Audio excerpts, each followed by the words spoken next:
Bonjour à tous, c'est Manu de Frandroid et nous allons aujourd'hui parler de la Xiaomi Mi Pad 2, la deuxième génération de cette petite tablette chinoise aux airs d'iPad mini.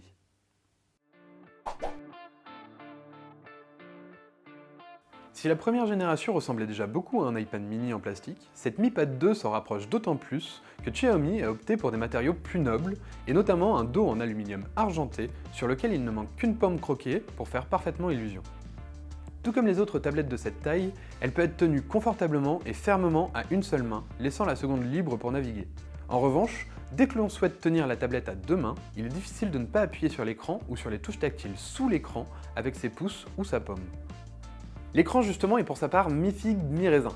Il est brillant, lumineux et aux couleurs flatteuses à première vue, mais il cache en réalité quelques défauts comme un manque flagrant de profondeur des noirs, ce qui entraîne un contraste beaucoup trop faible, mais aussi et surtout des fuites de lumière importantes sur les bords. Un problème aussi disgracieux que gênant, puisque cette lumière attire l'œil inutilement. Contrairement à la plupart des autres constructeurs Android, Xiaomi a opté ici pour un format 4/3, similaire à celui de l'iPad, ce qui rend la tablette très agréable pour naviguer sur internet, pour jouer, pour lire des livres ou des bandes dessinées. A l'inverse, pour le contenu vidéo, l'apparition de bandes noires en haut et en bas peut nuire à l'expérience. Étonnamment, l'emplacement des haut-parleurs sur la coque arrière ne gêne absolument pas, et même à plat sur une table, le son reste tout à fait audible et clair. On regrette juste qu'il manque un peu de puissance dans les basses pour donner un peu de relief à l'ensemble.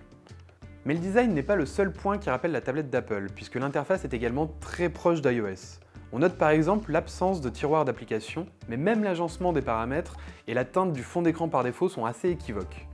Sinon, dans l'ensemble, MIUI 7 est fluide et plutôt bien adapté pour une utilisation sur tablette, grâce à sa simplicité et ses widgets, tous réunis sur une page. On regrette néanmoins la présence de quelques ralentissements lorsqu'on pousse la tablette dans ses retranchements, et plus particulièrement dans le multitâche.